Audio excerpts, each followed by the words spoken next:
He paid. He had the receipt.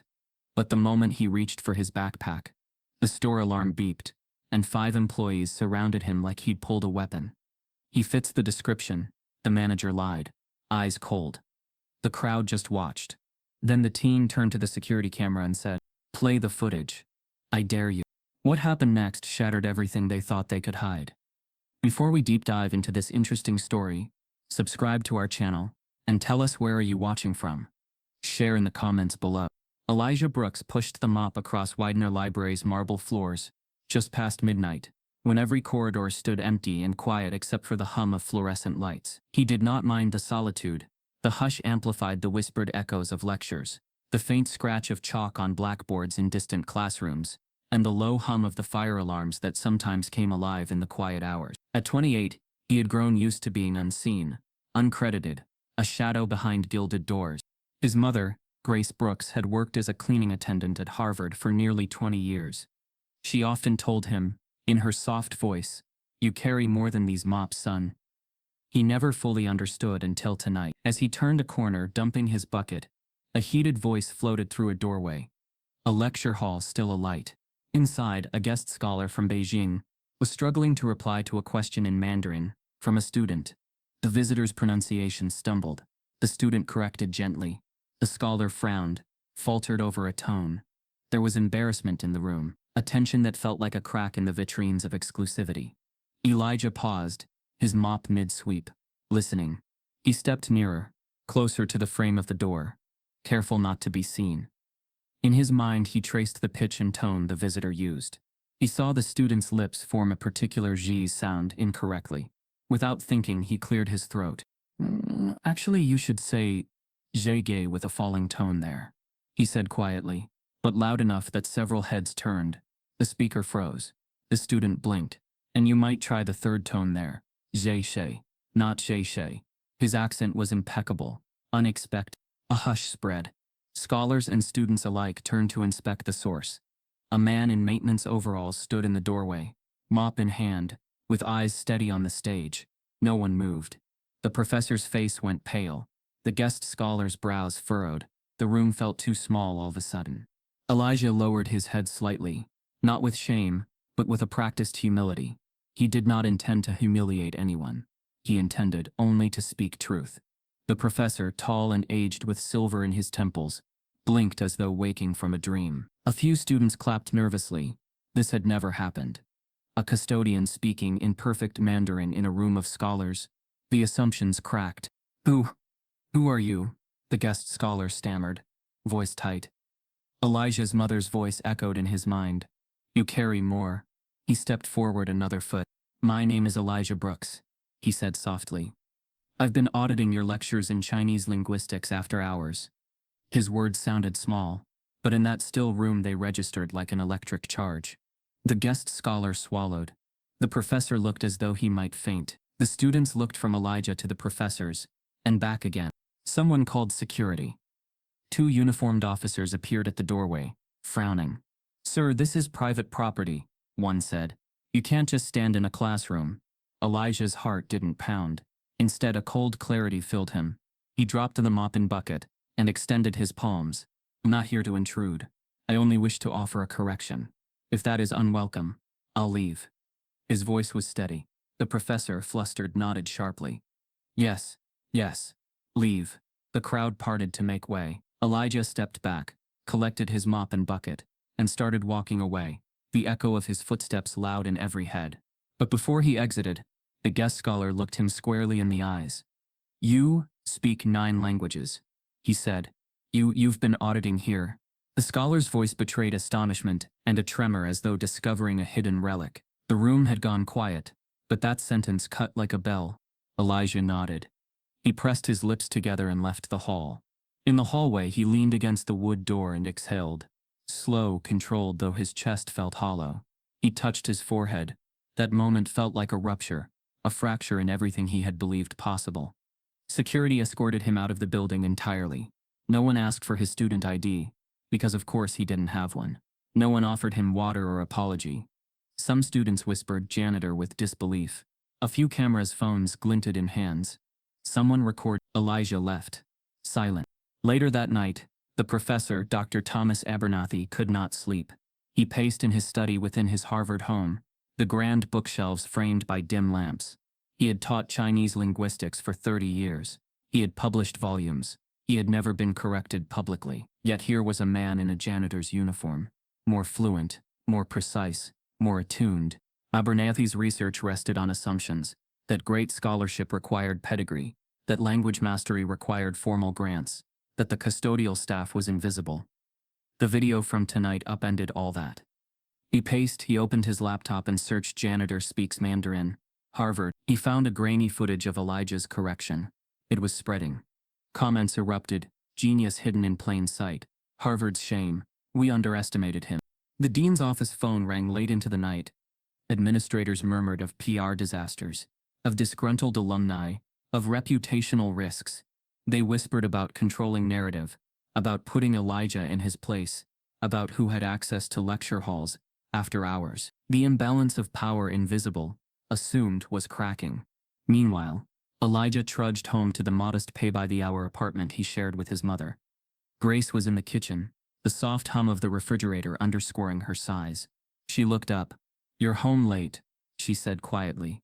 He took off his shoes, unbuckled his pants, exhaled. "Everything changed tonight," he told her. Grace's eyes widened. She saw pride, fear, love. She had long suspected he carried something extraordinary. She had told him, "Don't let them bury your voice." She had whispered that he was more than cleaning floors, but never had she imagined such a blow to the gates of prestige. A knock came at the door. Elijah froze. Who could it be? At this hour. He opened it to find an envelope on the floor. No name. He picked it up. Inside was a printout, the screenshot of the video, and beneath it, a message.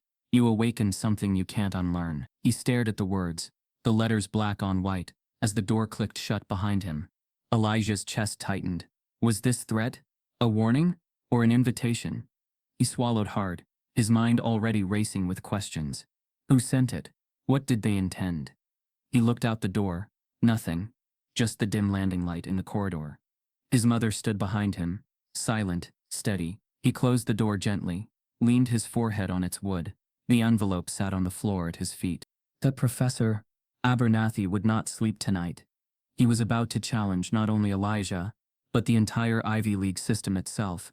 And somewhere behind that challenge, a danger stirred in the shadows. The next morning, Harvard's campus woke to a headline that set the academic world ablaze, and Elijah's silence would no longer protect him. Long before that night in Widener Library, when his Mandarin correction went viral, Elijah Brooks had already memorized every echo Harvard had refused to hear. At 8 years old, he would wait in the corner of lecture halls while his mother scrubbed chalkboards and dumped trash bins. He learned to sit still and quiet, ears wide open, eyes trained on professors who barely glanced at the black boy in janitor's uniform sweats. By the time he was 10, he could repeat full lectures word for word. At 12, he was diagramming Latin roots in the margins of discarded syllabi. By 16, he had cracked the passcode to the backdoor Wi-Fi reserved for faculty and quietly downloaded thousands of hours of course material. It wasn't rebellion, it was refuge. Elijah knew Harvard inside out. Not the version on brochures, but the real one.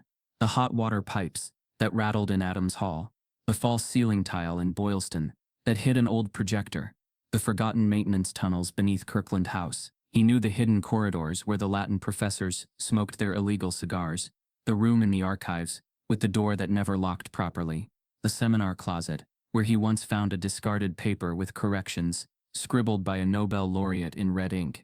To some, he was the kid who refilled soap dispensers, but to Elijah, every floor mopped was another lesson stolen, another fact engraved on a mental slate. Others paid $60,000 a year to fill. There were whispers, always whispers. Students saw him more frequently than some adjuncts. Faculty members began recognizing his quiet silhouette in places he wasn't scheduled to clean. "Is that the janitor again?" One whispered.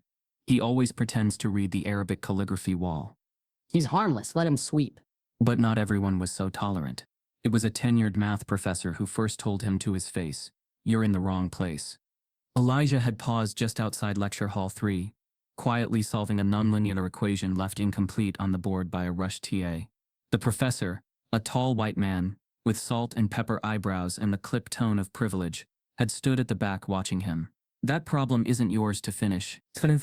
Elijah turned slowly, chalk still in hand. Neither is this institution. The professor flinched, not at the tone, but at the confidence. The janitor knew the math. Worse, he knew his place, and rejected it. But Elijah never argued. He smiled.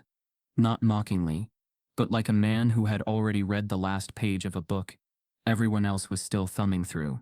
Because while faculty fought over theory and titles, Elijah was solving linguistic paradoxes in the basement, translating ancient scripts in his notebook while the rest of the staff smoked out back. He had a small locker in the sub-basement custodial lounge. Inside, neatly filed by subject, were hundreds of napkins, scraps of paper, half-burned envelopes, all covered in calculations, translations, language trees, and notes. He called it his poor man's PhD. Every time he heard the phrase, "They don't belong here," it settled deep inside his chest like cold lead.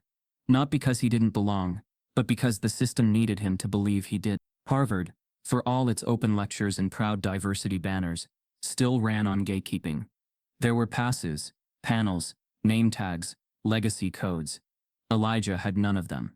What he had instead was something rarer: listening. In the spaces between words, he listened. To the discomfort of foreign students, mocked for accents. To the black undergrads whose group projects were overlooked.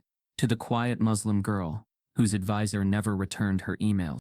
One night, he was wiping down desks in a second-floor seminar room, when he found a professor's notes on his desk.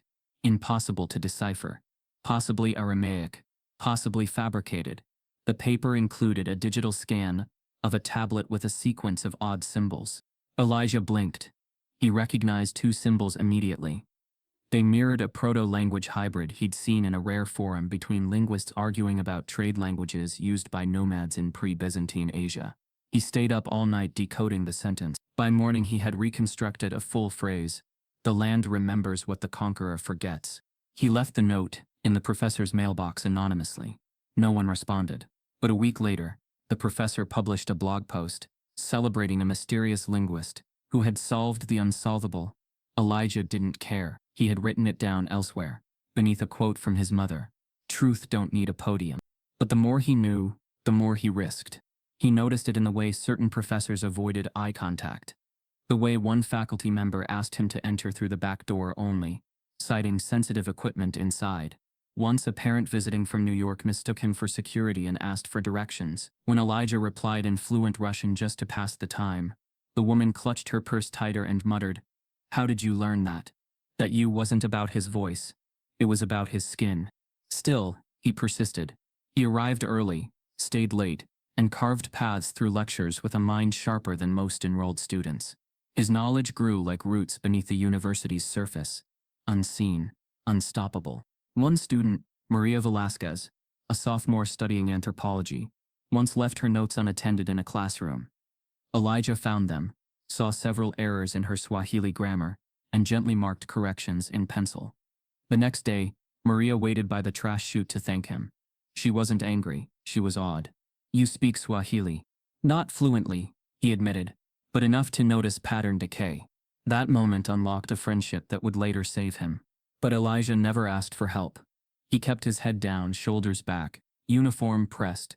He knew how fragile the balance was. The Ivy League didn't forgive trespassers, especially not black ones. He had mastered 9 languages fluently: Mandarin, Russian, Arabic, Spanish, Swahili, Latin, Farsi, French, and German. 2 more he was conversational in. He trained his brain by translating academic papers in real time during lectures, whispering different languages under his breath as he mopped around heavy desks. He was brilliant, but still a janitor. The viral video changed nothing inside Harvard. That was the quiet cruelty of prestige. It could ignore a man who trended globally. Until the TED Talk. It was a crisp fall morning when Dr. Emil Hartley, a senior professor in the Department of World Languages, took the TEDx Cambridge stage. The audience was filled with alumni, donors, and cameras. Hartley, known for his arrogance and Anglo-centric lens, began his talk titled, "Language is Power, Why English Shapes Thought." He made a bold claim: there is no culture without English words for it. Then he attempted to demonstrate this by referencing Mandarin sentence structure, and got it painfully wrong. His translation twisted the meaning from "we eat together as family" to "I dominate the meal." On stage, to laughter. The moment went viral, and in the shadows of a faculty lounge, Elijah watched the video and felt something cold in his bones. That mistake wasn't innocent. Hartley had mocked non-Western syntax on a global platform. He had reduced cultural nuance to a joke, a dangerous one. But what Elijah didn't expect was what happened next. An anonymous YouTube comment under the video read, "The janitor corrected this guy last month in class. Look it up." More comments followed. Then screenshots. Then reposts of the library incident. The internet started connecting dots. Harvard never wanted connected. People started asking, who is Elijah Brooks? And the system that had ignored him was about to feel the heat of a fire it couldn't contain. An urgent call from the TEDx organizers arrived at Harvard's administration building, demanding to know why the most accurate linguist in the room had been sweeping floors. By the next morning, Harvard's air smelled of polished oak, roasted coffee, and quiet panic. The TEDx Cambridge fallout had arrived like a silent bomb. Emails bounced between departments. Faculty members drafted statements. Dr. Emil Hartley's talk mocking Mandarin syntax had become a global embarrassment overnight. Hashtags burned through timelines. On Harvard lost in translation. Language is power. And beneath them all, one that no administrator wanted to see. The janitor was right. The first faculty meeting after the scandal felt like an emergency session of Congress. Behind closed doors, professors debated reputation versus accountability. Dean Meredith Caldwell, her hair in its usual perfect chignon, set down her latte and said what others tiptoed around. "We need to control this narrative before it controls us," she said. No one looked up. Everyone knew who she meant by this. Elijah Brooks. He hadn't come to work that morning. He was home, still half in disbelief at how fast his name had spread. Maria Velasquez had texted him at 6 a.m. "They're talking about you on the news. You were trending. Be careful. Be careful." Those two words echoed in his head as he sat at the kitchen table, staring at his phone. The video of Hartley's TED Talk was everywhere, but so was the clip from the lecture hall, the one where Elijah had corrected the visiting scholar's Mandarin tone. A split-screen compilation now compared the professor's televised mistake to Elijah's perfect correction. The captions read, "When Harvard ignores its real geniuses." His mother stood by the sink, drying dishes with a worn towel. "You going in today?" she asked, caution. Elijah hesitated. "If I don't, they'll think I'm hiding." Grace turned, her face a map of both worry and pride. "And if you do?" He exhaled slowly. "Then they'll remember I exist." He put on his uniform, pressed, spotless. The Harvard emblem slightly faded from years of bleach, and walked toward campus through the soft mist of an autumn morning. Students were already whispering as he passed. A few pointed phones raised discreetly. Some smiled in encouragement. Others smirked. It was strange. Fame through humiliation. When he reached the side gate, a security guard stopped him. "You got clearance for the Hartley event?" the man asked, squinting. Elijah's jaw tightened. "Clearance? I'm here to clean the hall after it ends." The guard checked his clipboard. "Name?" Elijah Brooks. A pause. The guard's pen stopped moving. Recognition flickered. Then came the forced politeness. Thin, practiced, distant. "Proceed." Inside Sanders Theater, the atmosphere buzzed with media lights and nervous laughter. Harvard had agreed to host an emergency televised clarification session with Dr. Hartley to repair public image. It wasn't technically a second TED Talk, but cameras were rolling, and the stakes were higher than any seminar. Elijah moved quietly along the aisles, collecting empty cups, setting chairs straight, invisible again. He told himself to stay that way. But fate, as always, refused to let him blend into the background. Halfway through the live broadcast, Dr. Hartley stood center stage, microphone clipped to his collar, smiling tightly. "Language, as I've stated before," he said, "is not merely words, it's civilization's operating system. And yes, perhaps I misspoke earlier regarding Mandarin, but what matters?" He paused, glancing at the teleprompter. The Mandarin example reappeared, with the same wrong tonal marks. Elijah felt the error sting his ears instantly. Hartley said the phrase again, incorrectly, publicly, doubling down. "Wochini mendefon," he pronounced, believing he'd said, "I eat with you." Instead he said, "I eat you." The audience tittered uncomfortably. Cameras zoomed in. Online viewers clipped it in real time. And that was when Elijah did it. Again. Instinctively, without calculation. He raised his hand slightly and said, loud enough for the microphone to pick up. Excuse me, sir. What you meant to say was wogian ni men yi chi chi fan. That means I eat together with you. Otherwise it sounds like cannibalism.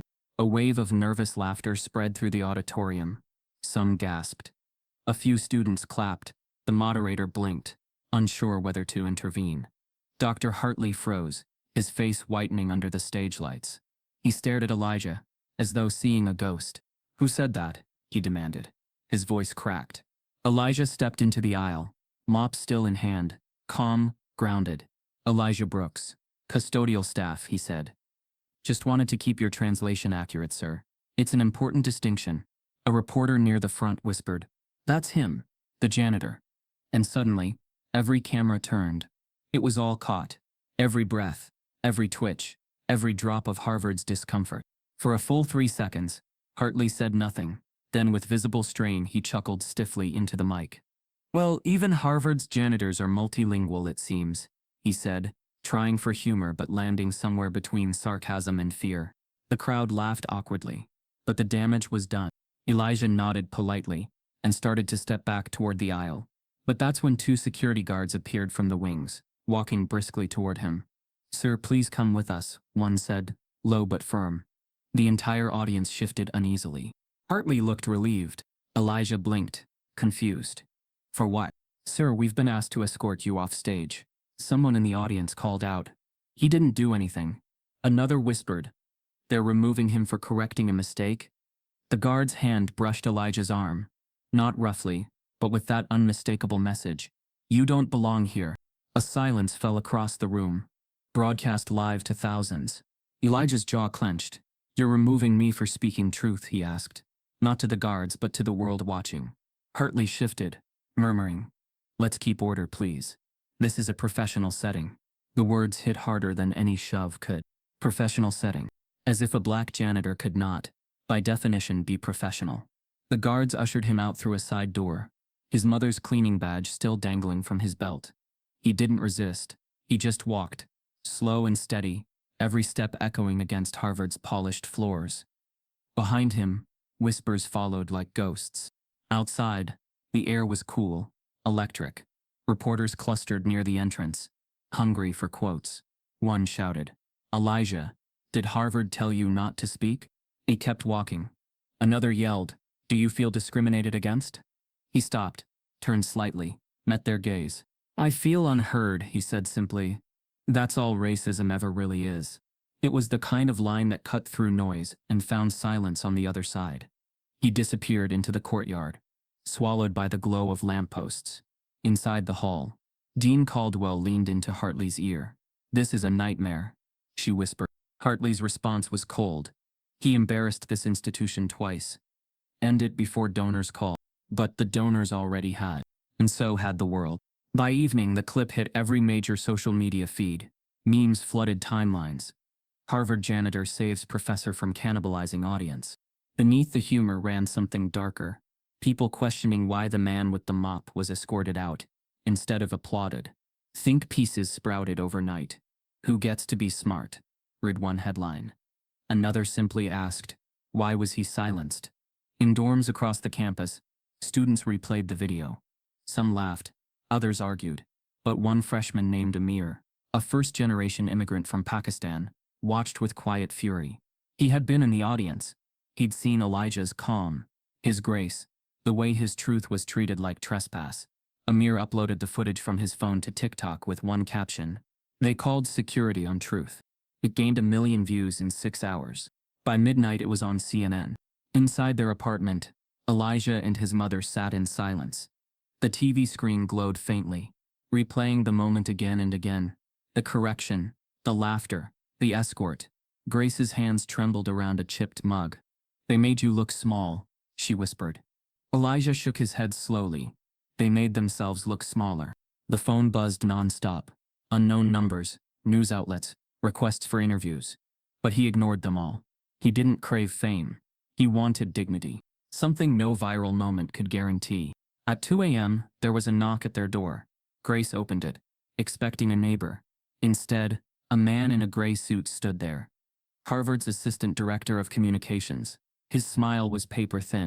Elijah, he said softly, we're hoping to resolve this quietly. It's best if you don't engage publicly. Harvard values your discretion. Elijah stared at him. Discretion, he repeated. That's your word for silence. The man's eyes flickered. I'd advise you to think carefully about your employment. You're on campus property when you speak. Elijah cut him off. You already did. The door closed before the man could reply. For the first time in his life, Elijah realized something chilling. Being right could still get you thrown out of the room. The next morning, the video Amir uploaded crossed 10 million views, and a call came from Good Morning America. But the headline wasn't about Dr. Hartley anymore. It was Harvard's hidden genius, the janitor who spoke 9 languages. And that headline was about to change everything. By 7:02 a.m., Elijah Brooks's face had reached more screens than most Harvard professors would see in their lifetime. It wasn't the Harvard crest or the legacy surnames making headlines that morning. It was a black man in custodial blues standing at the edge of a TEDx stage, correcting a tenured linguist with the calm certainty of someone who knew. Every platform lit up. Twitter, Harvard janitor humbles Ivy League prof on live TV. TikTok, he speaks 9 languages, but they still kicked him out. Instagram Reels, close-up freeze frames of Elijah's face mid-sentence, overlaid with captions, like truth doesn't need a title, and they silenced him. But the world listened. By mid-morning, the hashtags had crystallized into a movement. Honor Elijah. Let him speak. Harvard hears now. Inside Harvard's walls, the mood was anything but celebratory. Dean Meredith Caldwell stared at her phone in horror as the analytics report updated in real time. Over 18.4 million views and climbing. Elijah Brooks, she murmured, like the name was a threat and a prophecy. In the administrative conference room, the damage control team huddled around their laptops. A PR intern read the latest headline aloud. The human Rosetta Stone. How a janitor exposed Ivy League arrogance. Someone swore under their breath. Another muttered, we should have apologized immediately. This is spiraling. Caldwell stood sharply. Apologizing validates the narrative. He's staff, not a scholar. We don't respond to social media storms. A silence followed. It was the kind of silence only institutions know. The kind that comes when the truth threatens the structure. Outside those rooms, Elijah continued his routine like nothing had happened. By 9:00 a.m., he was back in the science building, polishing doorknobs with precision. The same blue jumpsuit, the same silent steps. Only this time, every hallway echoed with hushed voices. Is that him? Yo, that's the janitor. Why is he still working here? Some students stared like they were seeing a ghost. Others tried to sneak photos. One girl in a Yale hoodie approached timidly. Elijah, right? She said, cheeks flushed. My dad's in linguistics. He said your tonal correction was perfect. He nodded politely. Said nothing. Another student, white, rich and careless, whispered too loudly. He's famous now, but what was he doing in that lecture hall anyway? Elijah didn't flinch. He just swept the dust toward the exit, like he always had. Grace, his mother, heard the whispers too. She was restocking paper towels in the women's restroom when 2 faculty assistants walked in talking fast. The janitor's gone viral. Bet the university scrambles now. They hate when the help makes headlines. They laughed. Grace closed the cabinet softly, her hands trembling slightly. The same institution that made her invisible was now panicking because her son had been seen. Meanwhile, Elijah's inbox, an account he barely checked, overflowed. Subject line, we want to hear your story. NP, scholarship inquiry from Cambridge Press, guest speaker request, Columbia Linguistics Society. Elijah Brooks, are you the new Einstein? He didn't open a single one. That afternoon, while cleaning the law school's south atrium, he overheard 2 professors in debate. It's not just about intelligence, one said. It's about academic discipline, certification, context. Context, the other replied, laughing. The man corrected Hartley on Mandarin twice, with poise. That is context. But the first man wasn't done. Let's be honest, if his skin were lighter, this would be a celebration. Instead, it's a liability. Elijah froze. They didn't see him. Or maybe they did, and just didn't care. That was always the problem. When you're invisible, you're not just unseen, you're unprotected. But now, with the world watching, their silence became louder. By sunset, Harvard's communications department was drafting its first official statement. While we do not condone disruptions during live academic events, Harvard celebrates linguistic excellence in all forms and is currently investigating the circumstances of Mr. Brooks's participation. It was as lukewarm as it was strategic. Elijah read it on his phone, while on break in the service tunnel beneath the Kennedy School. The buzz of electricity overhead. He let the screen dim, then black out. Let them write what they wanted. He wasn't in this for reputation. He was in it for the truth. But someone else had other plans. That night, as Elijah and Grace finished a quiet dinner, rice greens and leftover chicken, a soft ding came from Elijah's phone. A new email. No subject. No sender name. Just a clean white block of text. I've been watching you for weeks. I think you're wasted there. Let's talk. Tomorrow.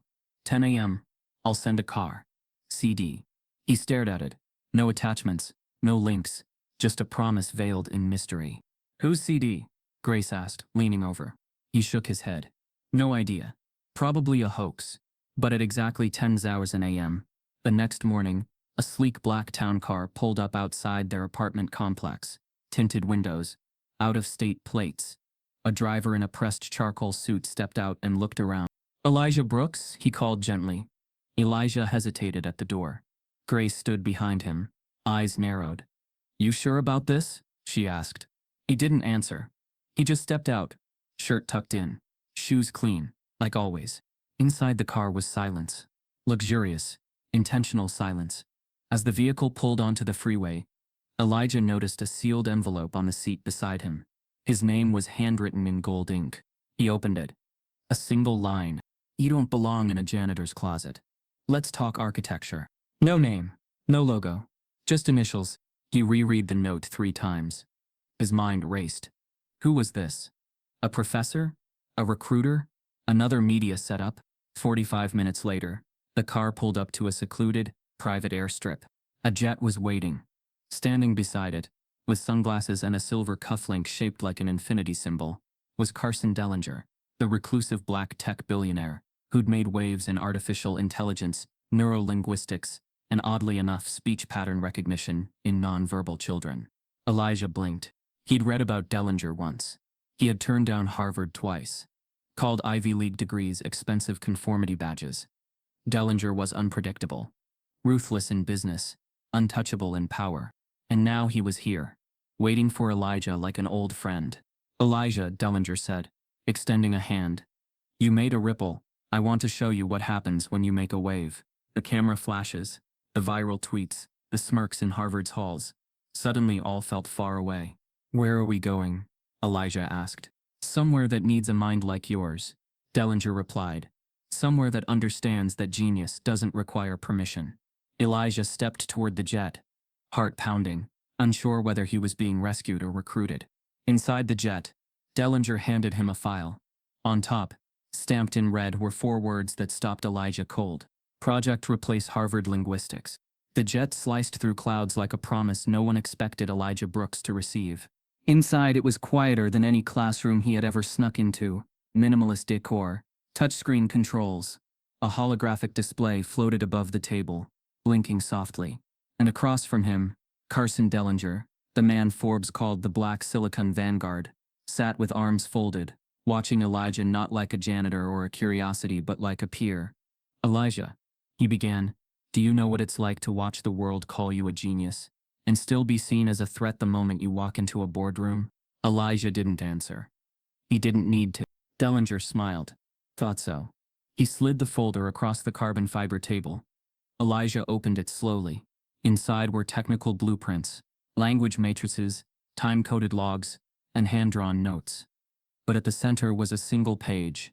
No numbers, no formulas, just a photo. A girl. Maybe 9 or 10 years old.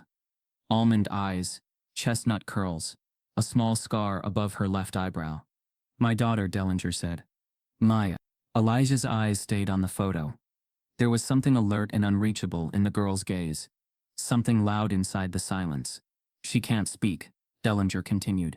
Not because she doesn't want to. She physically can't. Rare condition. Damage to the parasylvian region of the brain. Motor planning failure. Apraxia compounded by global aphasia. Brilliant cognition. No verbal output. Elijah nodded slowly.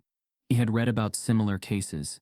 But something about Maya's eyes disturbed him, not with sadness, but with recognition. They've flown in top neurologists from Vienna, Tokyo, London. Dellinger added. Built AI models. Used eye tracking software. BCI prototypes. Nothing breaks through. She can blink, yes, but she doesn't engage. He leaned forward. Until yesterday. Elijah looked up. Dellinger tapped a tablet. A video played. A grainy clip showed Maya sitting on a carpet. Blank face. Then something shifted. She blinked left twice. Then up. Her pupils tracked a page on the floor. A symbol. A symbol Elijah recognized instantly. It was one of the proto-language glyphs he had once decoded from a forgotten dialect buried in an Aramaic Sanskrit trade script hybrid. It wasn't from any standard system. It was pattern. Logic. Emotion embedded in shape. Dellinger paused the video. She drew that. Elijah leaned back. Stunned. She understands visual syntax. Not just understands. Dellinger said, voice softer now. She's trying to speak through it. Silence filled the jet. Not a pause but a revelation stretching into the air between them. Dellinger didn't smile. That's why you're here. They landed not in Silicon Valley or New York, but on a private island just off the coast of Nova Scotia, shrouded in fog and covered in dense pines. The compound was sleek and sterile, glass walls, white concrete, and labs humming with algorithms. No press, no guests, no distraction. Dellinger led Elijah past retinal scanners and AI-locked doors into a softly lit room with a wide observation window. Behind the glass, Maya, sitting cross-legged on a gray mat, her fingers playing with colored tiles. She didn't look up when they entered, but her eyes twitched. Up, then to the side. A sequence. She sees you, Dellinger whispered. Elijah stepped closer to the glass. Something in his chest tightened. It wasn't pity. It was proximity. Two minds staring through bars made of misunderstanding. I want you to work with her, Dellinger said. We're not hiring you as a janitor, Elijah. We're hiring you as the last hope. Elijah felt the weight of the words settle in his spine. He nodded slowly. They started the next morning. No clinicians, no tests, just Elijah, Maya, and a stack of blank cards. For the first hour, she didn't move, didn't blink. Elijah sat cross-legged, mirroring her, and waited. He didn't speak. He didn't ask. Then quietly, he picked up a pencil and drew one symbol, a curved line intersected by a dot and two slashes. He slid it forward. Maya stared at it. 3 seconds. Then 5. Her eyes darted. Left, right, up. Elijah understood. She was reading it. Processing. He picked up another card. Drew again. A new symbol. Maya blinked twice. Pattern. Not reaction. Recognition. He didn't talk to her. He listened to her silence like it was language. By the third day, Maya had built a 10-symbol sequence using nothing but blinks, glances, and tile placements. Elijah transcribed them. The sequence translated, roughly, to, when I see light, I remember dancing. No machine had caught that. Not even her own father. When Elijah showed Dellinger the translation, the billionaire sat in stunned silence. She remembers, Elijah said. But no one was listening to her memory. The tech mogul, a man who had once debated world leaders without blinking, suddenly looked undone. You heard her. Elijah didn't smile. No, I read her. The lab team watched in disbelief. One AI engineer muttered, this guy doesn't even use software. He's doing it all by hand. Another whispered, how did Harvard not see what he was? Elijah ignored them all. This wasn't about recognition.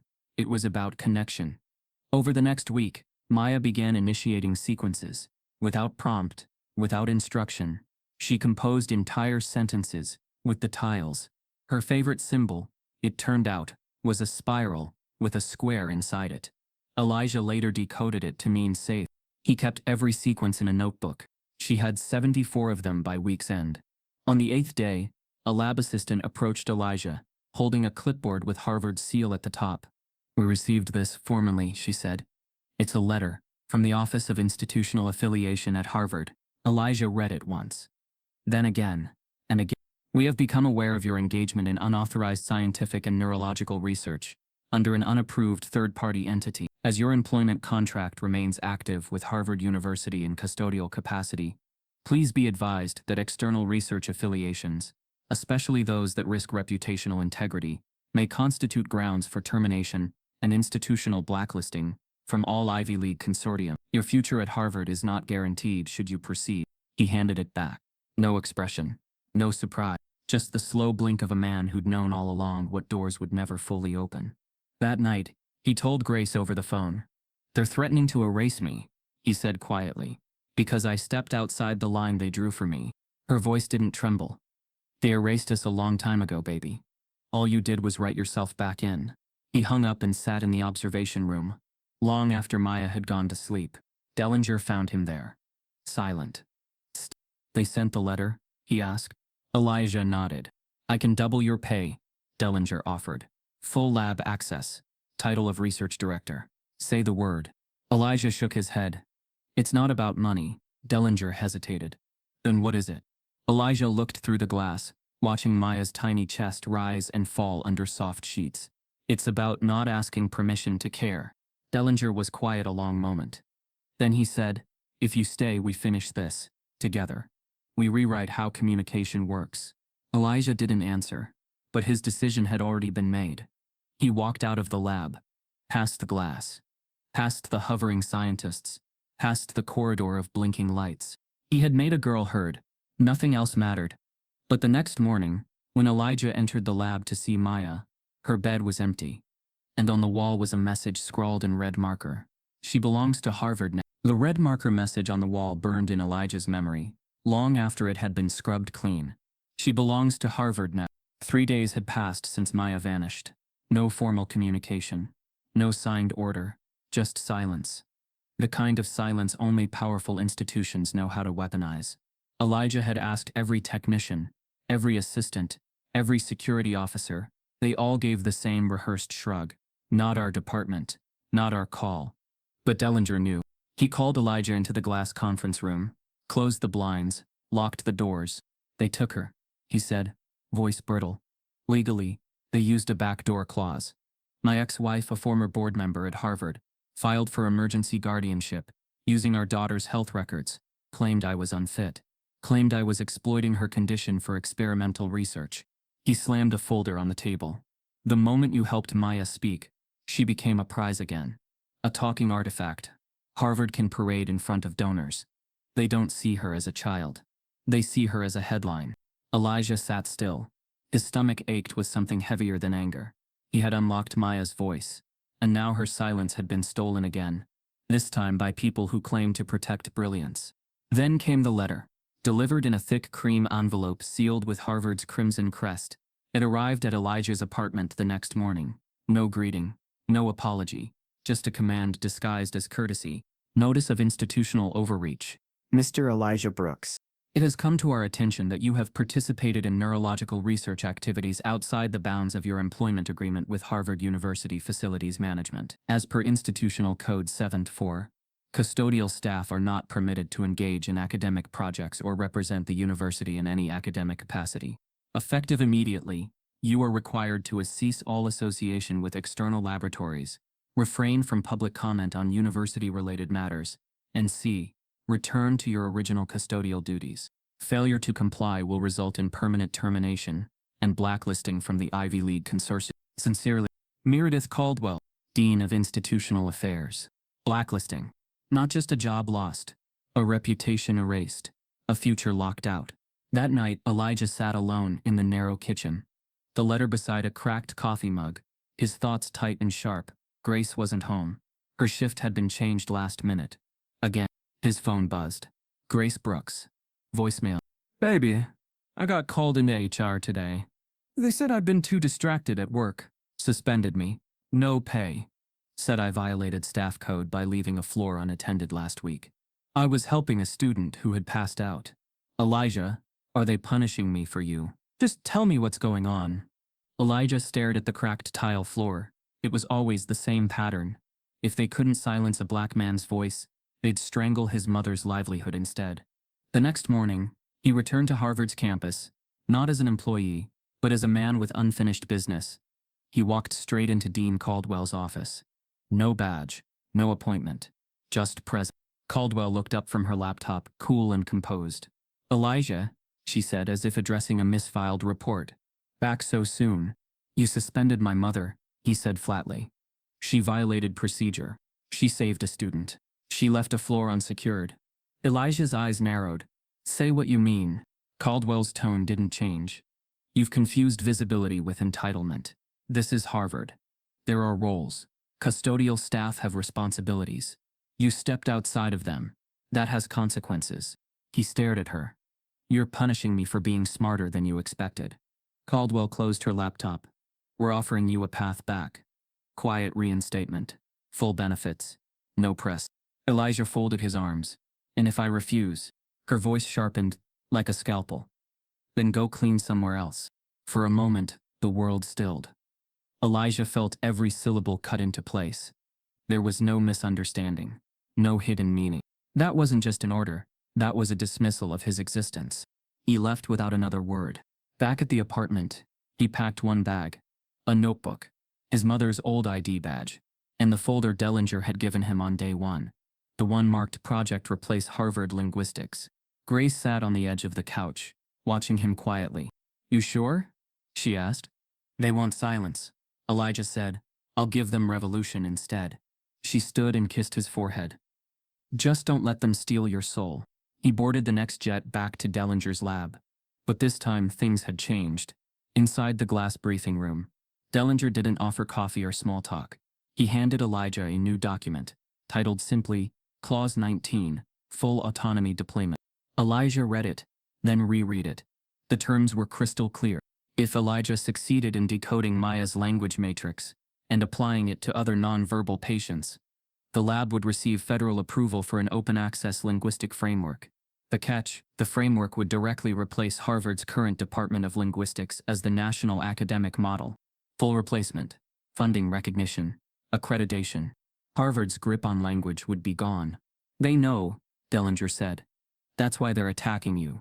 You're not just embarrassing them anymore. You're endangering their future. Elijah blinked slowly. You didn't tell me this part. You weren't ready to know it. Elijah stood at the edge of the room, heart pounding with something colder than fear. This wasn't about a girl anymore. It was about dismantling the entire empire that had called him a janitor even as he built futures in the shadows. He looked at the clause again. There was no going back. If he signed, there'd be no hallway whispers. Only war. Elijah reached for the pen, then stopped. Because across the glass, in the observation room where Maya used to sit, a new child had appeared. Not Maya, but another girl, white, wired up, surrounded by 6 Harvard researchers. And the lead name on the clipboard? Professor Emil Hartley. The room had no podiums, no nameplates, no corner offices. Just a single rule etched in stainless steel above the lab's entrance. Leave your title at the door. Elijah Brooks stared at it every morning before walking in. Not as a custodian, not as a guest, not as an underdog, but as a mind among minds. Dellinger's lab wasn't a place. It was an idea. It housed thinkers from over 30 countries. Some were PhDs with degrees from places Elijah had never heard of. Others were undocumented tech prodigies who coded machine learning models by candlelight in war zones. One woman had fled Caracas with only a hard drive full of AI prototypes. Another man had once been a street magician in Lagos before hacking a language-to-image processing software that baffled MIT. No resume, no dress codes, no hierarchy. Elijah, still dressed in what the media kept calling janitor blues, was never questioned when he walked into a high-stakes debriefing. If he had an idea, he went on the board. If he had a theory, it got tested. There were no ladders to climb, just doors to open, and open them he did. He began refining the symbol system he'd first used to reach Maya. But now, freed from the limits of academia and judgment, Elijah re-engineered it from scratch. He didn't just build a new language. He designed a logic that translated emotional pattern into phonetic possibility. He called it perceptual syntax mapping. It took gestures, eye movement, blinking sequences, and micro-muscle patterns, and converted them into semantic building blocks. The result was a symbol system that could be customized per user and evolve. Each person had their own cognitive fingerprint. Elijah made a way to hear it. By the third week, he'd created a tool that allowed a 19-year-old quadriplegic in the Dominican Republic to speak in full syntax using only facial twitches and heat signatures from his cheeks. By the fifth week, a group of deaf-mute children in Poland were learning to communicate using Elijah's framework without a single spoken word. The press still called him the janitor who broke Harvard. They said it like a joke, a viral headline. But inside the lab, his name moved differently. When Elijah spoke, the room went still. One researcher, a language historian from Morocco, once pulled him aside and said, "I've worked with Nobel laureates. They cite history. But you make it."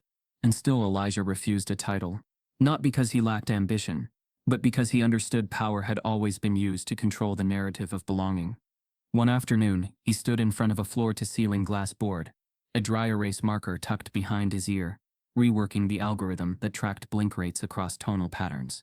Behind him, one of the newer interns, a 22-year-old codebreaker from Estonia, whispered to another, "That man decoded 6 lost dialects last month, wearing a janitor's uniform." The reply? That man could rewrite how the world learns to speak. But even inside the lab's bubble of equality, danger crept in through the code. It began with a blip, a single flagged entry in the lab's neural language algorithm.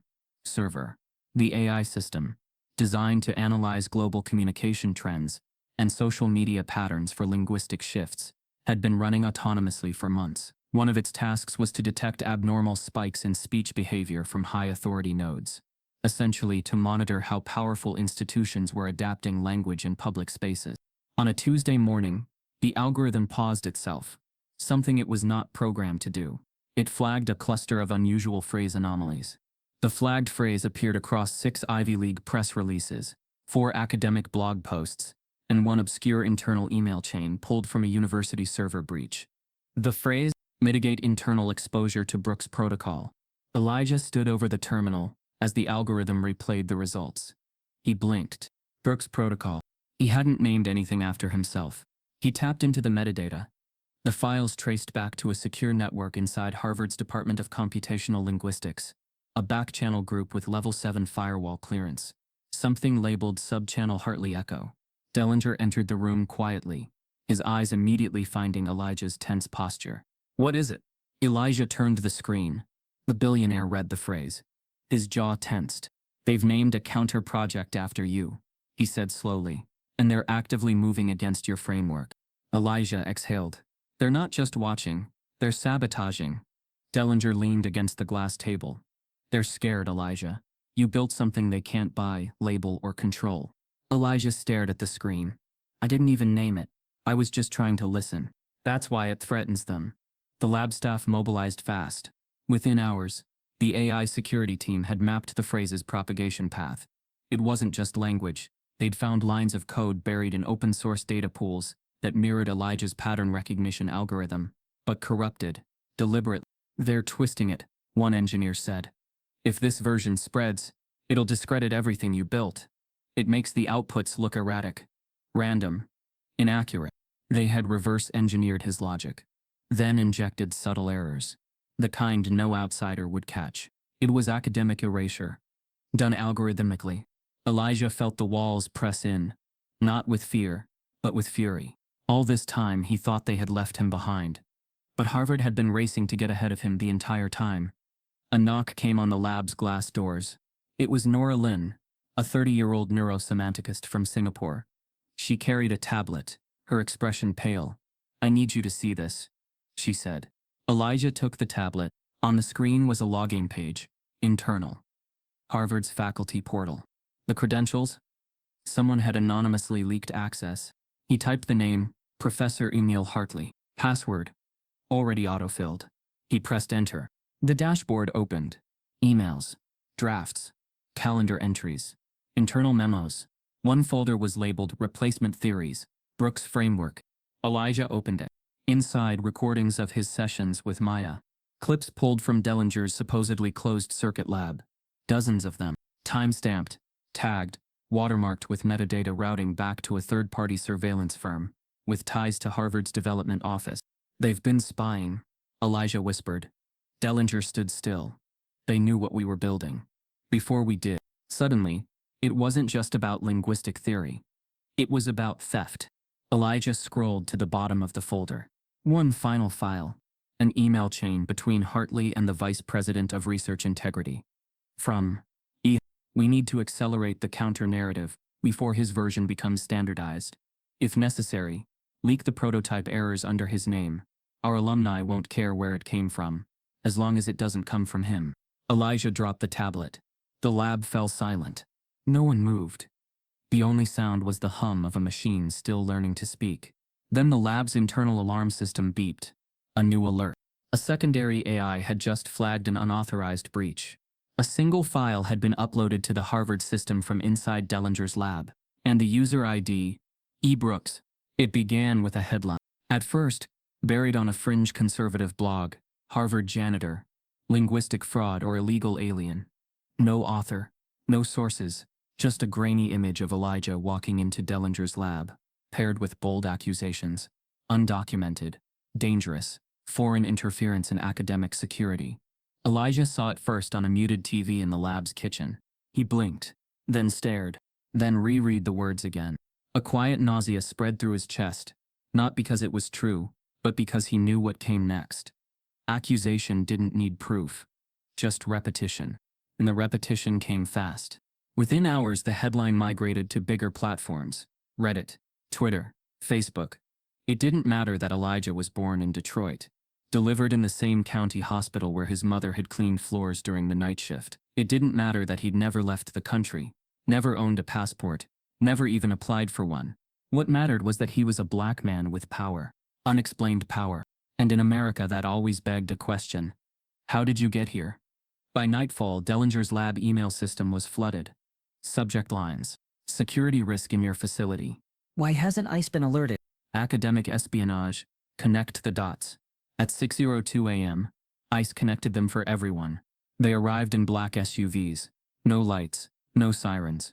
4 agents in DHS vests entered the facility without knocking.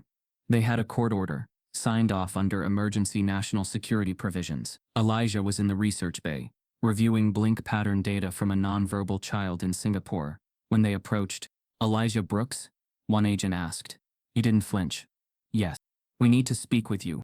Dellinger arrived seconds later, fury in his eyes. He's a U.S. citizen. You have no jurisdiction here without a... The lead agent held up a document. Court stamped. Temporarily sealed. Probable cause: immigration violation. Investigative detainment. The legalese was intentionally vague. Elijah didn't resist. He handed Dellinger his notebook.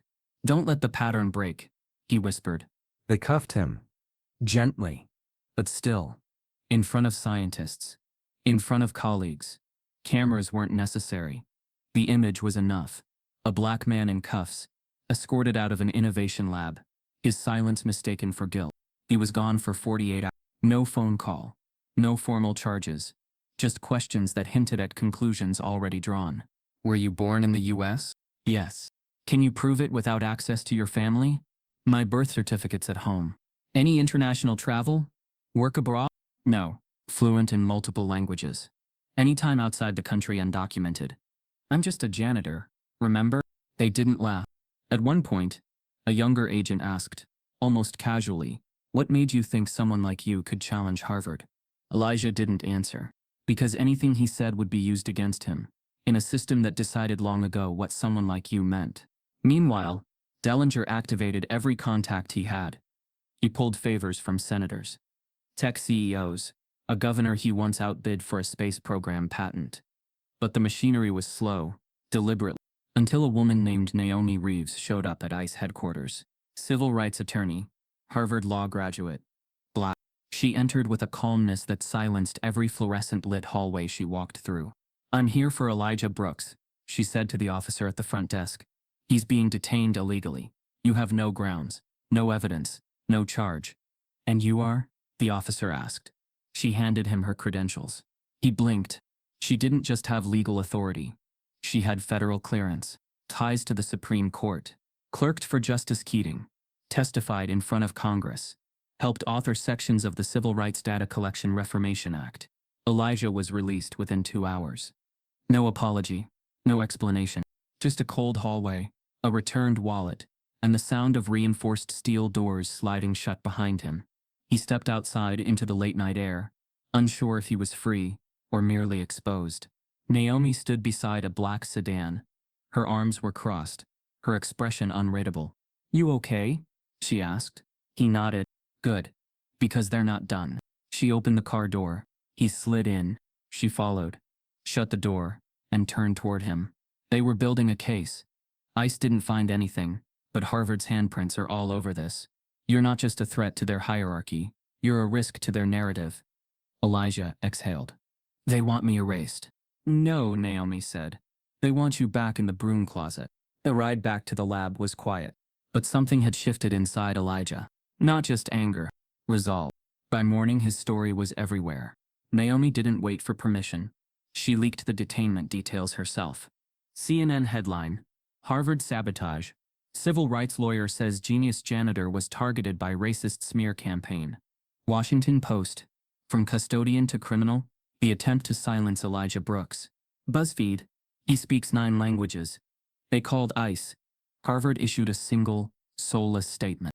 "We are not affiliated with any immigration inquiry involving Mr. Brooks and reject all insinuations of coordinated sabotage. Harvard is committed to diversity and inclusion." But no one was buying it. An anonymous whistleblower sent Naomi internal comms from Harvard's Office of External Relations. The subject line, crisis messaging, contained the Brooks fallout. The first line, "The janitor has become a liability." And now, for the first time, Elijah had proof. He stood before the lab's assembled team that night. No slides, no script, just fury burning beneath his usually composed surface. "They didn't question my facts. They didn't question my framework. They questioned my existence." No one spoke. Then Nora Lynn, the neurosemanticist, stepped forward. "We're with you." The rest followed. Scientists, developers, mathematicians, refugees, coders. They stood not behind him, but beside him. Dellinger entered last, a small smirk under his beard. "Guess Harvard's not ready for a janitor with influence." Elijah didn't smile, because influence wasn't enough. He wanted impact. Naomi stood at the edge of the room, watching him, calculating, impressed. Later that night, as the lab emptied and screens dimmed, she approached Elijah alone. "There's a way to fight this," she said. "Legally, publicly, systematically." He raised an eyebrow. "What's the catch?" "We'll need to go after their funding. Their public grants. Tie it to a civil rights violation." He nodded. "And the second catch? You'll be at the center of it. No more shadows. No more silence." Elijah looked out the glass window into the night sky. "I've been invisible my whole life. What's one more spotlight?" Naomi handed him a file, thick, sealed, stamped in red. On the front, class action complaint, Title VI violation against Harvard University. Inside, signatures of 32 other black staff members, all ready to testify. But the last signature stopped him cold. Grace Brooks. His mother had joined the fight. The morning after his courtroom speech, Elijah Brooks woke to find his name on the front page of nearly every major outlet in the country. The Atlantic, the mind Harvard ignored. NPR, the janitor who redefined language. New York Times, more than genius, Elijah Brooks' quiet revolution. But the headline that stopped him cold wasn't in print. It came from a direct call routed through Naomi's private line. A number linked to the West Wing. "Elijah Brooks?" the voice asked, smooth and direct. "I'm Lyle Hendricks, senior advisor to the president on science and equity. The president watched your speech, twice." Elijah said nothing. Hendricks continued. "He thinks you're the mind of a century, and he's not alone." Elijah sat down slowly, phone pressed to his ear like it might burn him. "Why are you calling me?" "Because we're creating something that's never been done before," Hendricks said. "A cross-agency task force on intercultural communication, neuro-linguistic equity, and educational justice. We want you to lead it."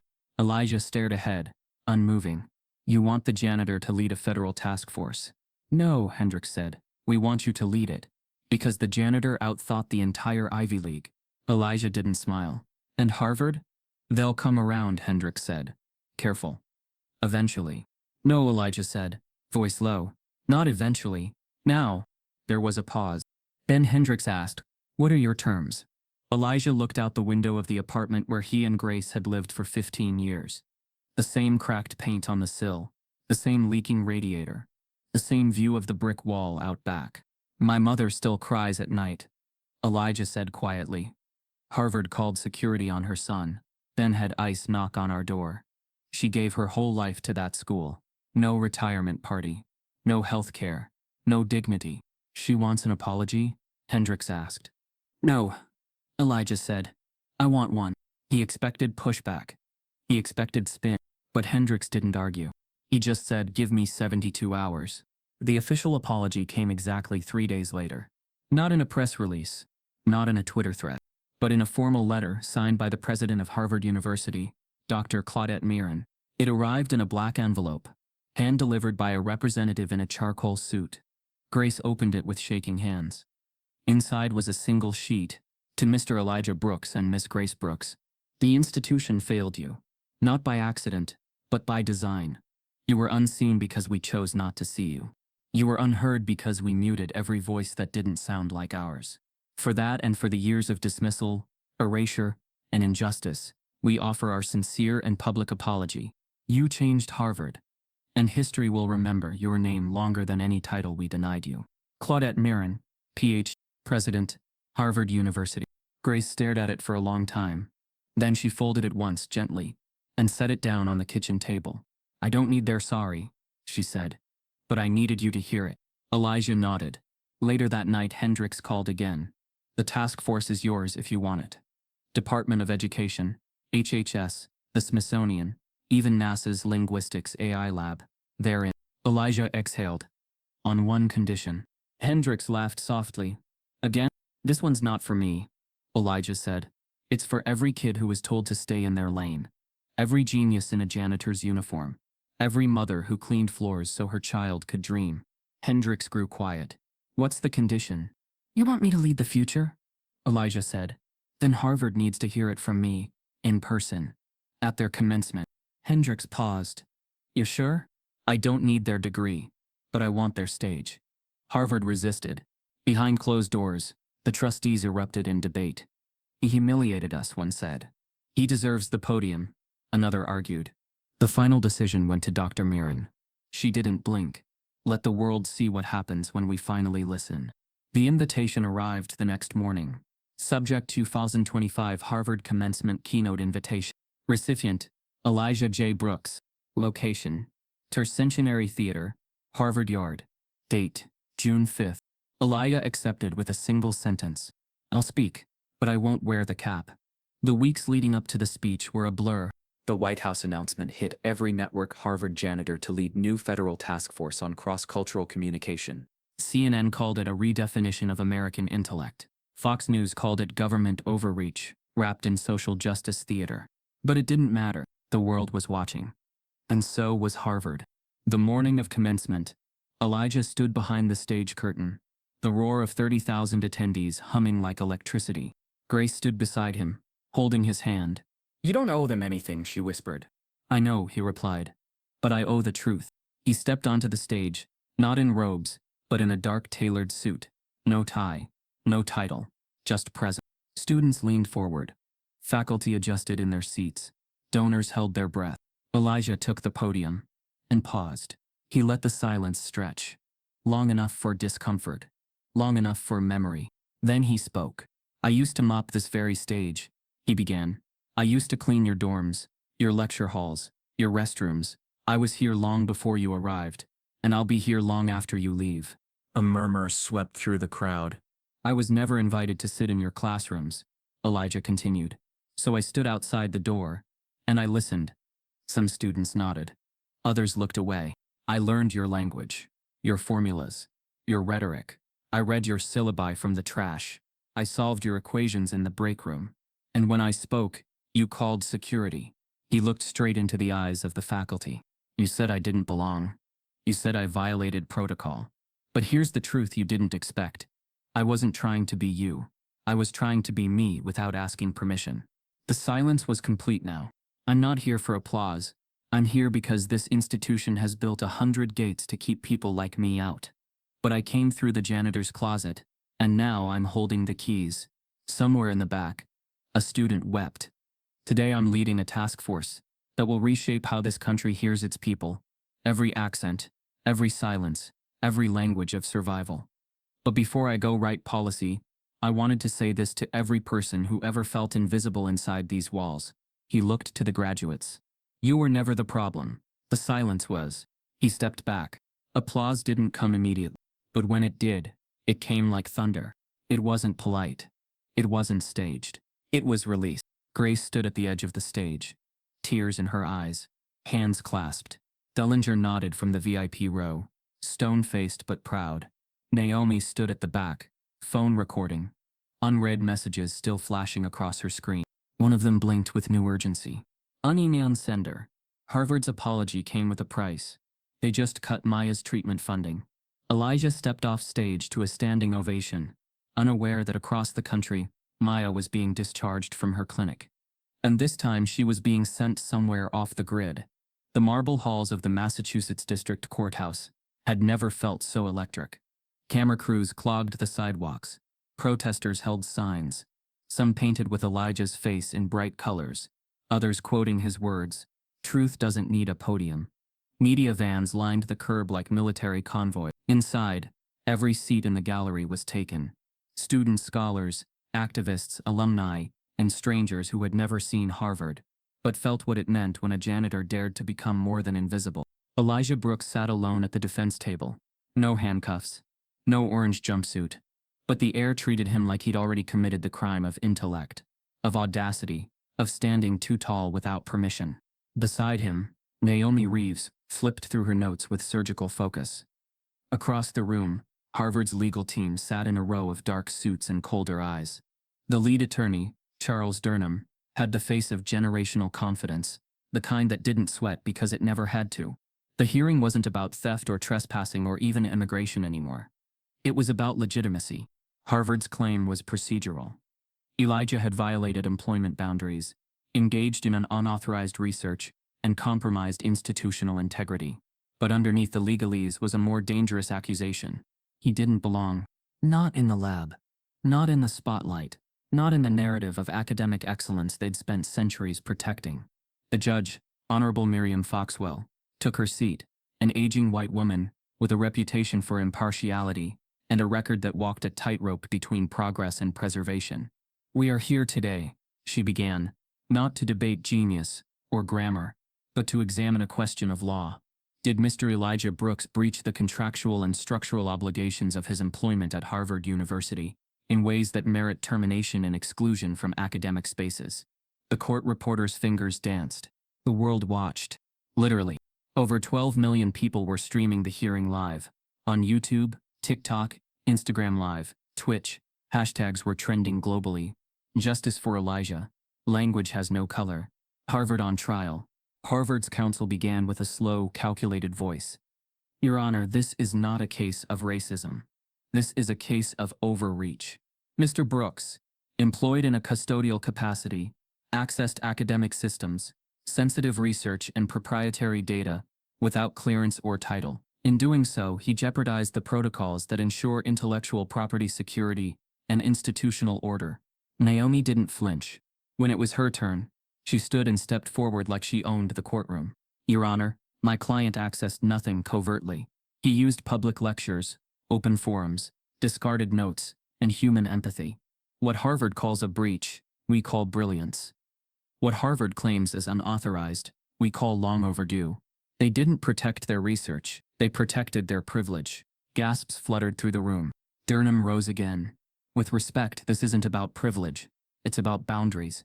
He mopped the floors. He should not have been rewriting the curriculum. Naomi stepped forward. "Let's make this plain. Had he been white, in khakis and loafers, auditing lectures, he'd be called a prodigy. But he wore overalls. And melanin. And that made him a threat." The judge raised her hand. "Miss Reeves, please keep argumentation to legal grounds." Naomi nodded, but didn't lower her voice. "Then here's the law, Your Honor. Title VI of the Civil Rights Act prohibits discrimination based on race, color, or national origin in programs receiving federal funding. Harvard receives $605 million annually in public grants, and they tried to erase a black man's work while using it to rebuild their own programs." Murmurs erupted. Judge Foxwell tapped her gavel. "Order." Naomi turned toward Elijah. Your Honor, if it pleases the court, Mr. Brooks would like to speak. The judge hesitated, then nodded. Briefly, Elijah rose. He didn't look at Harvard's attorneys, or the cameras, or even the judge. He looked at the students in the back row. Then he spoke, not in English, but in Swahili. The courtroom tensed. No translator moved. He didn't pause for them. For 3 uninterrupted minutes, Elijah delivered a monologue in a language most present didn't understand. But they felt it. The cadence, the pain, the urgency. His voice cracked in the right places, softened when he spoke of his mother, rose when he described the day. Maya smiled at a symbol, paused when he described watching a white professor mock non-Western syntax on stage, broke entirely when he described the ice cell, quiet, fluorescent, inescapable. When he finished, he translated line by line. I am not undocumented, but I am disbelieved. I am not dangerous, but I am disruptive to systems that were never built for me. I didn't break in. I grew up inside, waiting for someone to turn around and ask what I knew. I speak 9 languages, not to impress you, but because no single language ever gave me permission to exist. I built symbols because I never had one in a textbook that looked like me. And I taught a girl to speak, not with machines, but with silence, and patience, and the belief that every human being deserves to be understood. I am not Harvard. I am not a janitor. I am Elijah, and I am not leaving. By the time he finished, the courtroom was frozen.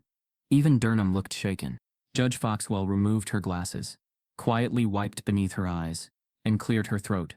This court will reconvene in 72 hours for a formal ruling, she said. But no one moved. Not yet. Outside, the crowd had grown to over signs, chants, flashbulbs. News anchors called it the speech heard round the world. Political commentators clashed on every network. Is this a race issue? Is Harvard scared of black genius? Does the Ivy League fear disruption? And then something no one expected happened. A brief from the White House arrived at the judge's desk. Classified. Sealed. Unprecedented. It wasn't a threat. Or a directive. It was a request for postponement, pending further national interest in the case's educational implications. The president's science and technology policy team wanted access to Elijah's full framework. Suddenly, it wasn't just Harvard watching. It was America. And in a quiet corner of the courtroom, Naomi's phone buzzed. One message from an anonymous number. It read, "You made him visible. Now watch what they'll do to his mother." The morning air over Harvard Yard was unusually still. No wind, no bird song, just the distant creak of wooden chairs being arranged in perfect rows, as if symmetry could disguise history. It was commencement day. The university's banners draped the red brick buildings like medals on a soldier's chest. Strings of maroon and cream balloons lined the gates. On stage, a row of gleaming honorary degrees sat untouched beneath a velvet cloth, each bearing the name of a laureate, an investor, or someone whose legacy had been pre-approved. Elijah Brooks' name wasn't on one. He hadn't asked for it, and he didn't want it. He stood behind the stage now, quiet in a black suit, with no Harvard crest, no alumni pin, no cords or tassels, just his hands folded calmly in front of him, and the truth pulsing beneath his ribcage. Grace stood near him, clutching a tissue, her eyes moving between pride and worry. "You don't owe them grace, Elijah," she said. "I'm not giving them grace," he replied. "I'm giving them memory." From the front row, students watched him approach the podium. There were murmurs, a few camera clicks, an audible breath held in the faculty section. Dean Meredith Caldwell sat stiffly in her seat, lips pressed thin. Beside her sat Dr. Emil Hartley, the professor who had first demanded Elijah be removed from a lecture hall for correcting his Mandarin. He wore his robe with stiff pride, but his eyes betrayed something close to shame. Or was it fear? Elijah stood at the microphone. He didn't shuffle his notes. He had none. He didn't clear his throat. He began. "I won't be long," he said, voice even. "I know your diplomas are calling." A ripple of polite laughter. "But before you walk across this stage, I want you to know what it looks like beneath it." He gestured to the planks beneath his shoes. This stage was cleaned, polished and mopped by hands that were never allowed to stand on it. My mother's hands, mine, generations of staff who emptied your trash while you filled your resumes. He let the silence stretch. "You call this the pursuit of knowledge, but I called it survival. I studied your Sanskrit in utility closets, translated your ancient Greek on lunch breaks, memorized your lectures while cleaning your whiteboards. And when I dared to speak, you called security. No more polite laughter now, only stillness. Wasn't the only one. Look behind you. Some of your janitors have PhDs in countries you can't pronounce. Some of your dining hall workers speak 5 languages, but we're told their voices don't belong here. Some of your own classmates are silent in class because their accents make you squint. A hush fell over the crowd. Excellence, he said, doesn't require permission. It requires persistence. He looked directly at the faculty. I don't stand here as your equal. I stand here as your mirror. Then he looked to the students, and to those of you who sat in the back rows, who doubted yourself because no one looked like you, sounded like you, or believed you could thrive in these halls. I see you. I was you. The applause started softly, then swelled. Students stood. Graduates wiped their eyes. Staff members in the back, those still wearing utility belts and latex gloves, clapped with hands that had long been dismissed. But the faculty, they remained seated. Except for one. A girl near the edge of the stage, barely 20, with tightly braided hair and a quiet, stormy stare, stood slowly, then whispered just loud enough for those nearby to hear. He changed my life. She didn't cheer. She didn't cry. She just stood, head high, as if acknowledging something she'd kept hidden far too long. Elijah caught her eyes. She didn't blink. When the crowd began to settle, Dean Caldwell rose from her chair, stepped forward, and extended a stiff hand. Elijah didn't take it.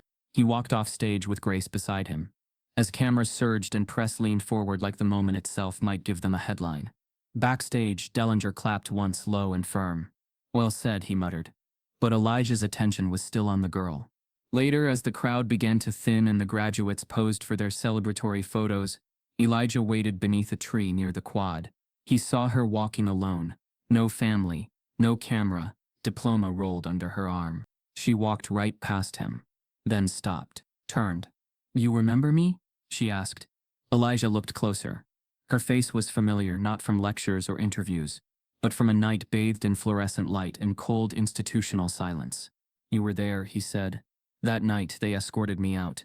She nodded. I was a freshman. I didn't know who you were, but I remember thinking, why is a janitor speaking like that? And why are they afraid of him? Elijah swallowed. And now, she shrugged. Now I know why they were afraid. What's your name?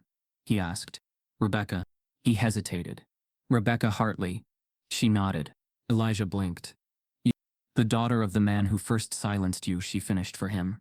And I'm not proud of that. But I needed to say thank you. For what? For giving me permission to think for myself.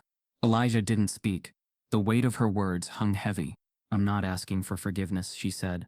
I'm just trying to be different from what made me. He nodded. That's all any of us are doing. She walked away. But something stayed behind. Proof that the cycle could break. That even those born into legacy could choose truth over comfort. Elijah turned back toward the emptying campus. He was ready to leave, but Naomi intercepted him before he reached the gates. She looked pale, phone clutched in her hand. I didn't want to tell you before the speech, she said. What happened? They cut Maya's funding, terminated the research contract. Without notice, they're calling it a breach of ethics tied to your federal appointment. Elijah's mouth went dry. She was discharged this morning, sent to a private facility run by an offshore board. Not even Dellinger knew. Where is she now? He asked. Naomi looked him in the eyes. We don't know. He stood still as he had when security first told him to leave the lecture hall. As still as when Ice walked him out in handcuffs. And then his fists slowly clenched. They had apologized in public and retaliated in private. He turned to Naomi. Find the facility, whatever it costs. Naomi nodded. But Elijah, she added, her voice low. This isn't just institutional retaliation. This is targeted. Someone moved her off the grid. That night, a package arrived at Elijah's doorstep. No return label. Inside was a single object. One of Maya's symbol tiles, cracked down the middle, and scrawled on the back, in red ink. Stop decoding, or she stays silent forever. The day after Elijah's commencement speech, Harvard shut its doors, not to the public, but to the press. The stage had barely been disassembled when the university's top brass convened an emergency retreat on the top floor of the Loeb House, away from cameras, outside noise, and beneath the quiet pressure of reputational collapse. Inside, 12 members of the faculty board sat in a perfect oval, their suits crisp, their smiles absent. The provost began, voice clipped. We must address the fallout, not just externally, but internally. Elijah Brooks has shifted the center of gravity. The longer we remain silent, the more control we lose. A pause. Then a trembling breath from the vice dean of development. Donors are split. Some see him as a necessary voice of reform. Others say we've caved to sensationalism. Dr. Claudette Mirren, the university president, folded her hands. And where do we stand? Silence. No one wanted to speak first. Until the chair of the board, a man who'd been with Harvard longer than any of them, leaned forward. We offer him a deal. Heads turned. A degree. Honorary. Faculty rank. His own department if needed. Quietly, of course. We bring him inside the institution. And we dilute the disruption. No one objected. Not yet. The official proposal was delivered the next morning. Elijah sat across from a university liaison in a private conference room inside the Charles Hotel. Naomi sat beside him, silent, reading every word. The offer was as grand as it was transactional. An honorary doctorate in linguistic anthropology, a named professorship, funded by 3 legacy donors, founding authority over a new interdisciplinary department, lifetime faculty tenure, and if he agreed to speak favorably about the university during media appearances, a discretionary grant to expand his federal work. It was polished, professional, padded with legal jargon and praise, and nowhere in the entire document was there an apology. Elijah didn't even look up. He slid the folder back across the table. No. The liaison blinked. I'm sorry? I said no. She cleared her throat. Mr. Brooks, this offer is... I don't need validation from the place that denied my mother a break for 20 years. He said. I don't need your crest. I don't need a title. What I need is change. The room tensed. He leaned forward. You want me to smile for your donors? You want me to be your redemption arc? Then meet my terms. Naomi folded her arms. The liaison, still trying to stay composed, asked, and what exactly are those terms? Clean the system, Elijah said. Not the floors. She blinked. He continued. Hire more black faculty. Not adjuncts. Tenured. Diversify leadership. Audit every department for racial bias in curriculum design. End legacy admissions. Fund historically ignored scholarship. And stop pretending that excellence only speaks one language. The liaison froze. Elijah stood. You want my name, but you'll have to earn it. He walked out. Behind closed doors, the faculty board reeled. The initial deal had been expected to pacify. But Elijah's refusal ignited a deeper panic. He turned down tenure? He's forcing our hand. His demands are unprecedented, but what unsettled them most wasn't the substance.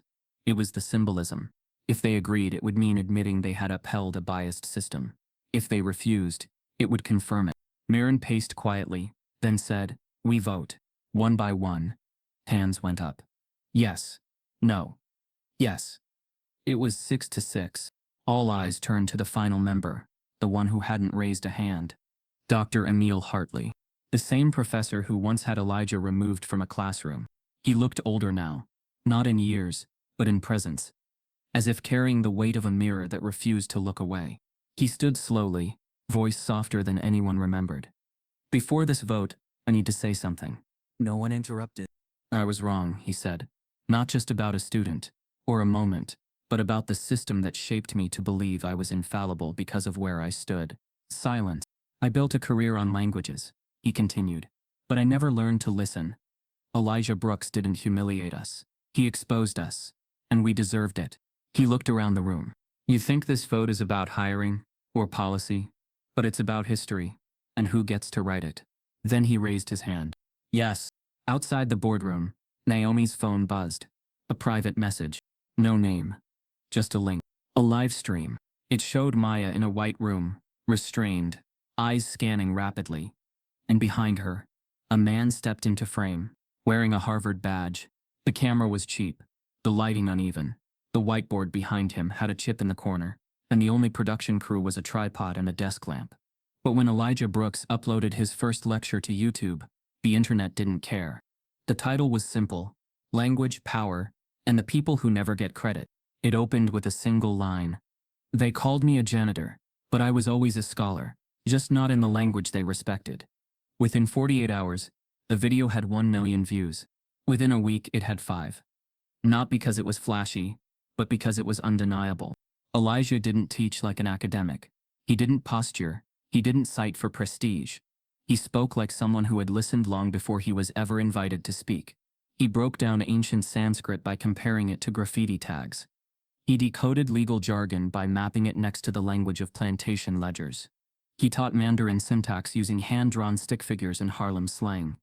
He showed how language wasn't just culture, it was control. And slowly, the world leaned in. He never asked for donations, but they came anyway. Not from institutions, but from people. A grandmother in Louisiana who sent $15 with a handwritten note. My grandson watches you more than his teachers. A group of high schoolers in Nairobi, who pooled money to build a screen in their cafeteria to stream his lectures live. A tech founder in Seoul who offered to fund an entire digital university, under Elijah's name. No gates, no fees, just access. Elijah declined the naming rights. It's not about me, he told her. It's about everyone who was told they didn't speak the right way. By month 4, he had 11.3 million subscribers across platforms. His inbox overflowed daily. Students, teachers, prisoners, immigrants, poets, coders, all sharing one line in common. You're the first teacher who made me feel seen. But what rattled Harvard most wasn't his fame. It was his impact. Professors, tenured, pedigreed, polished, began attending his lectures anonymously, logging in under usernames like ClassObserver88 and Curious Red. Elijah recognized their phrasing, their hesitations, their hidden questions wrapped in neutral tones. He never called them out. He just taught harder. Meanwhile, university students, some even on full-ride scholarships at elite institutions, began flying across oceans just to attend his public sessions in person. A student from Oslo told a reporter, I learned more in 1 hour of Elijah Brooks than I did in 4 years of institutional lectures. And he never made me feel stupid. When Harvard quietly updated its linguistics curriculum to reflect a handful of Elijah's symbol protocols without attribution, the media noticed. Naomi called it theft without fingerprints. Elijah didn't react. He only uploaded another lecture. This time, titled, They Used to Sweep Me Out. Now They Sweep My Ideas In. It trended for 19 straight days. Still, he couldn't shake the unease. Each night he returned to the message Naomi had received weeks ago. The link to Maya's livestream, the frame frozen on her restrained arms, her panicked eyes, and the man behind her in a Harvard badge. Dellinger had since launched an independent investigation, but every digital trail dead-ended. The clinic's servers rerouted through 5 international proxies. Naomi suspected private contractors with academic ties, funded not directly by Harvard, but by those adjacent to its ecosystem. Donors, affiliates, board allies. You were never just a threat to them, Naomi said. You were a blueprint. And blueprints, in the wrong hands, become patents. Or prisons. But Elijah kept teaching, because he believed in momentum, in public memory, in the oxygen that truth provided, when lies choked everything else. One lecture at a time, he made sure the world didn't forget Maya, didn't forget the ICE raids, didn't forget what it looked like when power disguised punishment as policy. Every lecture ended with her symbol etched in the bottom corner of the whiteboard. The spiral, the square, safe. Then came the letter. Thick, heavy, embossed seal. Naomi opened it first, scanned the contents, and went still. Elijah, she whispered, holding it like it might disappear. You need to sit down. He didn't. She handed it over. From the Nobel Committee for Linguistics and Human Communication. Inside, 1 page. Dear Mr. Brooks, you have been nominated by multiple international bodies, including the Scandinavian Society for Linguistic Equity and the Pan-African Council of Cognitive Development, for a Nobel Prize in Cultural Innovation.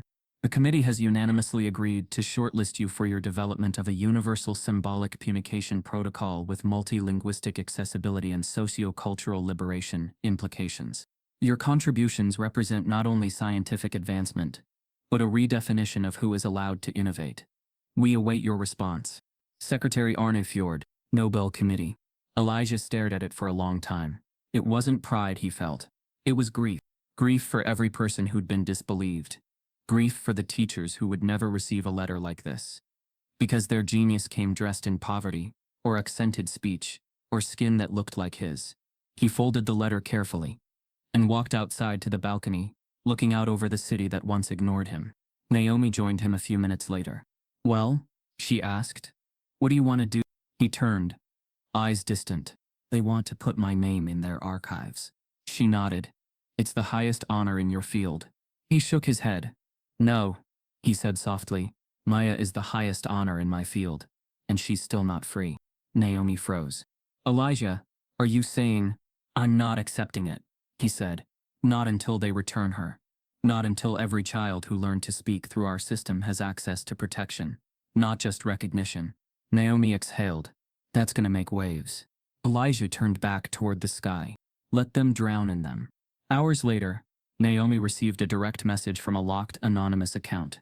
It contained one sentence. "You just declined what they've killed people to control." And an attachment. A still frame of Maya's eyes blinking in a new pattern. One Naomi translated instantly. "Help." They changed the symbols. When the Nobel Committee's letter lay open on his desk, its weight more symbolic than heavy, Elijah Brooks felt an ache he could barely name. So many names he could accept that trophy in place of. So many voices he should let carry it. But not now, not until Maya was safe, not until the system understood that brilliance is not permissioned. Naomi stood beside him, illuminated by the soft glow of the desk lamp, holding the letter's envelope, like it might dissolve. "What are you going to do?" she asked. Elijah's voice was quiet. "I'm going to refuse." Her breath caught. "Refuse?" she echoed, incredulous. "They don't hand those out lightly." He nodded, calm. "They also don't hand them out to people they consider invisible. I'm not going to accept a crown from a world that still cages my daughter in a white room." He paused. "Instead, I'm going to give it away." The decision resonated like thunder in silence. Naomi closed her mouth. A few moments later, she asked, "To whom?" The press release went out at 4. Subject: Elijah Brooks declines Nobel. Names honoree of new generation. Text in recognition of a future voice unheard. Elijah J. Brooks will decline the Nobel Prize offered for 2025, and instead award his own symbolic honor to a young innovator who, though ignored, constructs bridges of language beyond barriers. Attached was a short video, filmed in Elijah's modest apartment. He spoke simply. "I was never given a chance to speak in the halls that now invite my voice, but silence is not an answer. Today, I decline what they preserve. Instead, I offer this recognition to someone who will never be asked for permission." He named her Kenya Thomas, age 16, from rural Alabama. She had built an AI translator for sign language using everyday electronics in her bedroom. She had no donors, no institutional support, no pedigree, only ingenuity and persistence. Elijah's tribute called her the voice of the overlooked future. The world paused. Mainstream media couldn't spin it easily. NYT headline: "The Nobel they couldn't own. How a janitor reclaimed a prize." BBC: "A prize refused. A teen celebrated."